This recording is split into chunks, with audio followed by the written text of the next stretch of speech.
Capítulo 6. Después del recorrido. Un duelo ha sido elaborado cuando la persona es capaz de pensar en el fallecido sin el dolor intenso, cuando es capaz de volver a invertir sus emociones en la vida y en los vivos, cuando puede adaptarse a nuevos roles, cuando aunque sea por un instante experimenta gratitud. Sin embargo, aún en ese momento queda algo más para los duelos, una post-cicatrización, el tiempo después. He recorrido el camino de punta a punta. ¿Por qué falta algo? Porque el que elabora no olvida la pérdida después de haber terminado el proceso de duelo. Cuando llega el cumpleaños del que se fue, o el aniversario de bodas, o el cumpleaños del nieto, o la Navidad, en cada uno de esos momentos se revive la historia y la cicatriz enrojece apenas y hasta vuelve a doler un poquito. Se trata de las reacciones de aniversario, según los libros, y que yo prefiero llamar el recuerdo de la cicatriz, porque todo sucede como si no fuera yo, sino el recuerdo de la cicatriz lo que me recuerda el pasado. Si bien es cierto que cada año las cicatrices hablan en voz más tenue, a veces pasa mucho tiempo hasta que dejan de recordarnos lo perdido. Supongo que hay algunas cicatrices más memoriosas que duelen para siempre. ¿Cuánto dura un duelo normal? ¿Existe un tiempo normal de duelo? Los libros dicen que sí, y los pacientes dicen que no. Y yo he aprendido a creerle a los pacientes. La verdad es que si existe un tiempo es tan variable y está sujeto a tantas circunstancias que de todas maneras es impredecible. Cada uno tiene sus propios tiempos. Lo que sí creo es que existen tiempos mínimos. Pensar que alguien puede terminar de elaborar el duelo de un ser querido en menos de un año es difícil, si no mentiroso. ¿Y por qué digo menos de un año caprichosamente? Porque en un año suceden la mayoría de las primeras veces, y las primeras veces son siempre dolorosas. Y porque aunque suene estúpido, cada primera vez es la primera vez sin él o sin ella. El primer año suele ser, aunque nos pese, un doloroso catálogo de estrenos de nuevos duelos. Y cada uno de esos estrenos opera como un pequeño túnel del tiempo. Por él, uno vuelve una y otra vez a la vivencia pasada, aunque por suerte cada vez sabe más del camino de retorno. Casi siempre la segunda Navidad es menos dolorosa que la primera. El primer mes es terrible, los primeros 6 meses son muy difíciles, el primer año es bastante complicado y después empieza a hacerse más suave. No hay que olvidar que si he vivido casi toda mi vida reciente sabiendo que otro existía, vivir el duelo de su ausencia implica empezar una nueva historia. Por lo dicho, del síndrome de las primeras veces. Yo diría que un duelo por la muerte de un ser querido nunca podría durar menos de un año y posiblemente, si algo no lo interrumpe, no dure mucho más allá de 2 años y medio. También creo que si después del primer año uno sigue clavado en el lugar del primer día, quizás sea una buena idea pedir ayuda. A veces es imprescindible que alguien me acompañe en el proceso, aunque más no sea para mostrarme por dónde está la salida del laberinto. Los grupos de pares no aportan dato científico ni funcionan bajo supervisión terapéutica. No tienen intención profesional, pero operan desde el maravilloso lugar del cuento de Zen. Cheng-U se encontraba perdido en el laberinto. De la cámara principal salían 50 caminos distintos. Le había llevado una semana explorar 9 de ellos. A menos que tenga suerte, se dijo, moriré antes de encontrar el camino correcto. No terminaba de pensar esto cuando se encontró con Xin-Zu. No se conocían, pero Chen creyó que Xin era la respuesta a su ruego. «Qué suerte que te encuentro», dijo Chen. «Estoy perdido entre tanto camino. ¿Tú podrías decirme cuál conduce a la salida?» «Yo también estoy perdido», dijo Xin. «Qué mala suerte», se quejó el primero. «Encuentro a alguien y no me sirve de nada». «¿Por qué dices que no te sirvo?», preguntó Xin. «Dijiste que estabas perdido», contestó Chen, como si fuera obvio su razonamiento. «Me imagino que habrás recorrido algunos caminos sin poder salir. Yo he recorrido por mi parte 12 caminos que no conducen a ninguna parte. Juntos los dos sabemos mucho más del laberinto que antes de encontrarnos, y eso es indudablemente mejor que nada. Predecir cuánto tiempo nos tomará completar el proceso de recuperación es difícil. Algunos podrán hacerlo en unos meses, para otros se requerirán años. La cantidad de tiempo invertido depende de muchas variables que interfieren y crean distintos patrones. La intensidad de apego al difunto, tipo de relación, intensidad del shock inicial, presencia, ausencia de la aflicción anticipatoria, cuando la persona tiene tiempo de afligirse previamente a la muerte del ser querido, por ejemplo, en casos de enfermedad crónica y muerte esperada. Las características del superviviente, la personalidad propensa a la aflicción o insegura, ansiosa, con baja estima, excesivos autorreproches, enfermedad mental previa o incapacidad física, duelos previos sin resolver, incapacidad para expresar sentimientos, crisis concurrentes, problemas graves que se presenten simultáneamente, obligaciones múltiples, por ejemplo, crianza de hijos, dificultades económicas, etc. Disponibilidad de apoyo social, características de la muerte, muerte súbita, muerte anticipada. Situación socioeconómica y religiosidad son algunos de los factores que influyen en la duración del duelo. Así, es probable que todos nos recuperemos en tiempos diferentes. Dice la gente que hace terapia sistemática que nuestra vida opera como un sistema donde cada engranaje se relaciona con otros. Si sacamos un engranaje, por pequeño que sea, todo el sistema cambia. Los pacientes que están de duelo dicen, nada es igual que antes. Y tienen razón. Resituarse significa saber qué voy a hacer con la nueva situación desde los lugares más espirituales y emocionales y desde los lugares más banales y materialistas. Significa asumir que quizás tenga que ocuparme también de manejar dinero, los bienes, las inversiones que el otro manejó con mi aval desinteresado, cómodo e incondicional durante toda nuestra vida en común. Significa que tendré que ocuparme de la casa, de la familia, de los trámites de sucesión y de mi nuevo proyecto de vida. Significa ocuparme de las cosas que no me gustan en un momento donde no tengo ganas.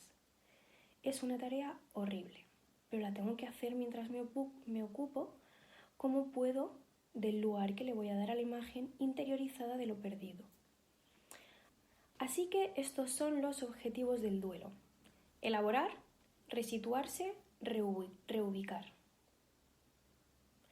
3 obstáculos que vencer, porque sin hacer alguna de estas tareas terminaremos cargando un cadáver sobre la espalda en un camino cuesta arriba. Rituales. Empezar a soltar indudablemente. Hay cosas que ayudan al recorrido y otras que lo dificultan. Entre las que lo hacen más difícil están los ritos. A lo largo de casi toda la vida fui un antirritualista. Siempre los ritos me parecieron absurdos, sobre todo aquellos que rondaban la muerte. La verdad es que la humanidad ha ido deshaciéndose de los ritos y volviéndose cada vez más aprensiva respecto a la muerte. La muerte tiene entre nosotros esta connotación tabú, lo prohibido y a la vez venerado de las cosas de las que no se pueden ni hablar ni tocar. No menos de 3 o 4 veces por mes alguien llama al despacho para hacer una consulta del estilo de ¿murió fulano? Por ejemplo, tío, suegra, ex esposo. ¿Debe ir el hijo al funeral o no? El abuelo ha muerto. ¿Se debe permitir a los chicos estar en el velatorio? La madre de los sobrinos ha muerto. ¿Qué hay que decirles a los niños? Como si se dudara si conviene que los chicos sepan que la muerte es de verdad.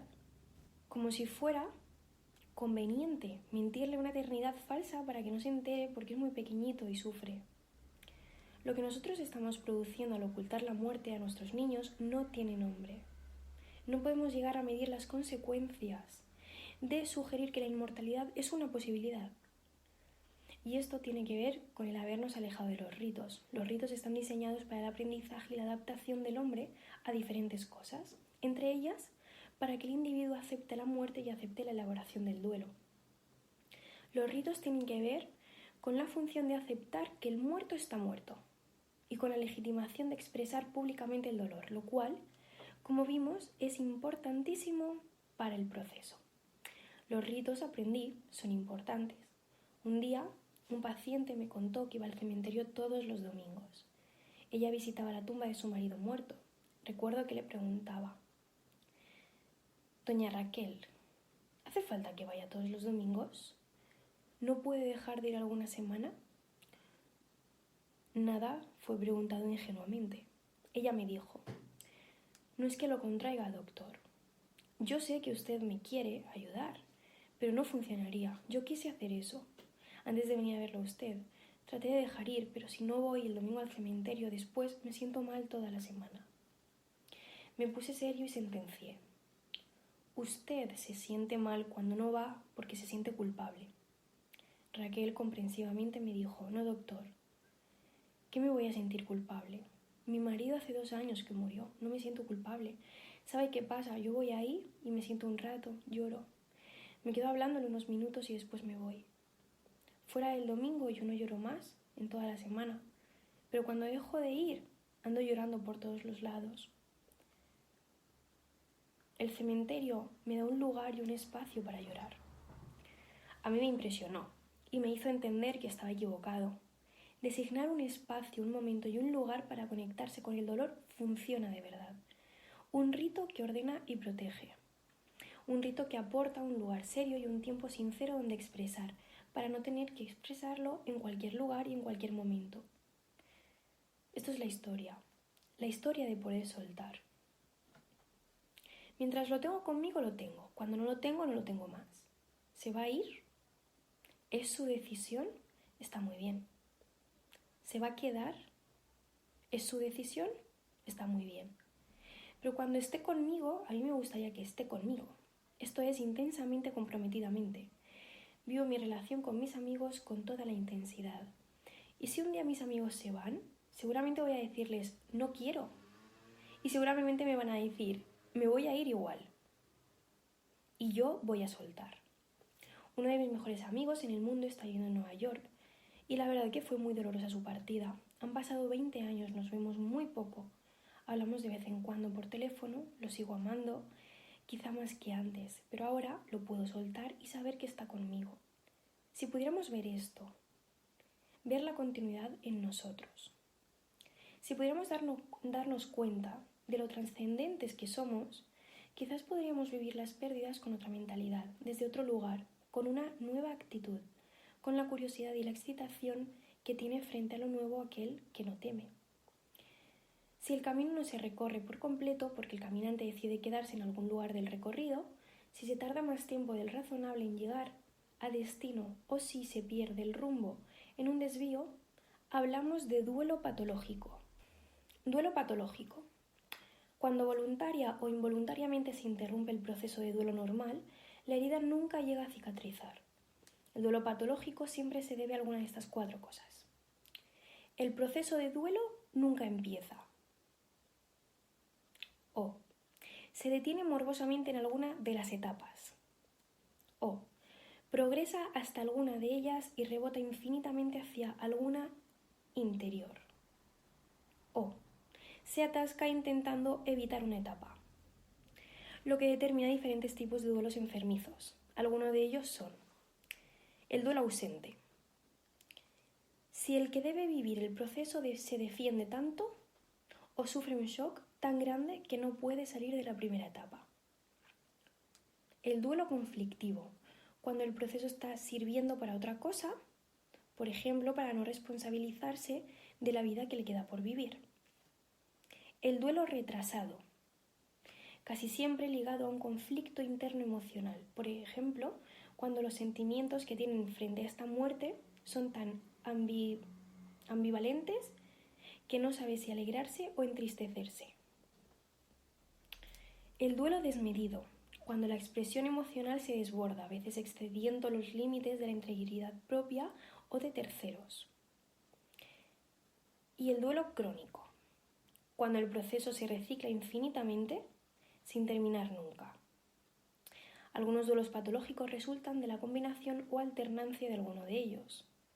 Es necesario dejar establecido que lo enfermizo no aparece por el duelo, sino con el duelo.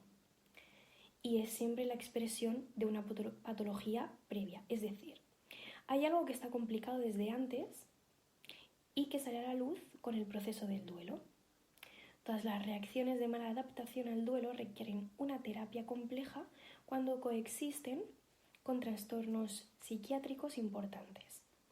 Los trastornos más comunes asociados a complicaciones en el proceso de duelo son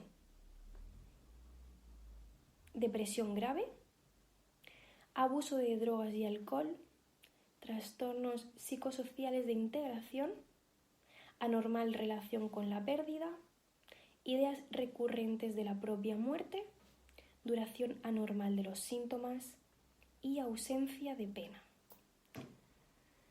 Dado que a veces el que está en la situación no puede diagnosticar el desvío del camino adecuado, habrá que ocuparse de resolver la dificultad empezando por ayudar a quien padece esta patología, por lo menos a darse cuenta de lo que pasa y a recibir ayuda profesional. De hecho, las secuelas mencionadas arriba revisten importancia y deben ser tratadas con enfoques psicoterapeutas y a veces con medicamentos. ¿Siempre la ausencia de duelo es patológica? Cuando me divorcié estaba tan satisfecha de haberme separado que no recuerdo haberme sentido de duelo. Después de que mi abuelo estuvo en terapia intensiva casi un año, su muerte fue más una bendición que una desgracia. Frases como estas son usuales en un consultorio psicoterapéutico, sobre todo acompañadas de sentimientos de culpa.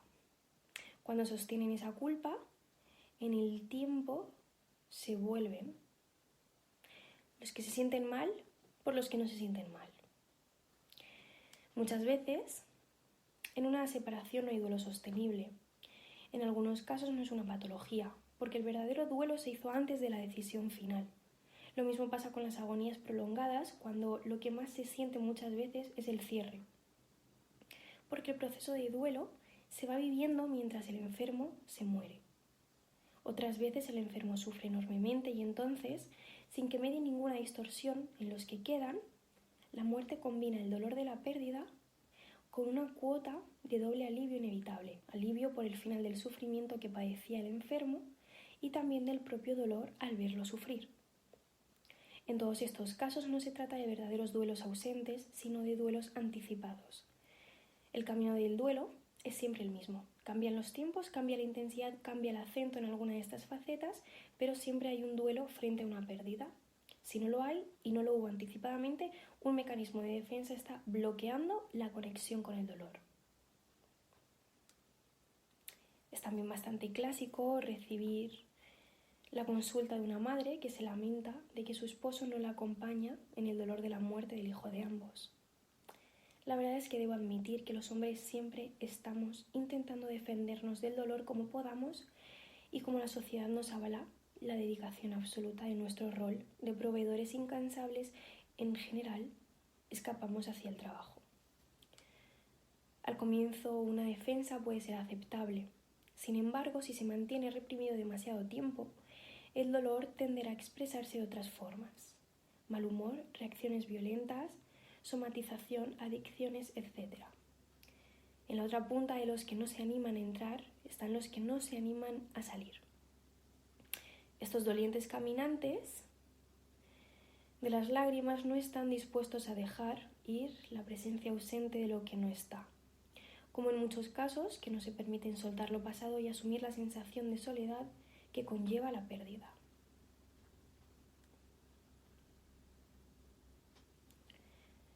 Etapas de un duelo crónico. Así como en cualquier lugar que se interrumpa el proceso de cicatrización, la herida no se sana. En cualquier lugar que se interrumpa el duelo, la cicatriz no se produce y el duelo no sana. Todo el proceso consiste en que el cuerpo pueda llegar a la retracción del coágulo. ¿Recuerdan? Porque ahí es donde empieza el proceso de regeneración de los tejidos, cuando el coágulo se achica y los bordes de la herida se acercan. El tejido nuevo empieza a surgir desde abajo y el daño va camino a sanar. Algo que no dijimos es que en este momento la herida pica. Ha dejado de doler, pero cuando el coágulo se empieza a retraer, pica. El escozor es un dolor chiquitito, pero un dolor al fin y al cabo, que todos tenemos el impulso de rascarnos. Pero cuidado, porque si uno se arranca la costrita, la herida empieza a sangrar y estamos otra vez atrás. Este es el duelo patológico, el duelo de las heridas que nunca cicatrizan. En el hospital uno ve hombres y mujeres que vienen con heridas que tienen 2 o 3 años. Y uno no entiende por qué, pero pregunta y descubre lo que le pasa. Cada vez que llegan a la casa se arrancan la costrita porque les molesta, porque les pica, porque queda fea y vuelven a empezar. Nunca deja que la herida cicatrice. Cuidado con escaparse una y otra vez del dolor y la desolación. Cuidado con no querer vivir esto, porque si para escapar de esta etapa arrancamos la costrita volviendo atrás, el duelo puede hacerse crónico.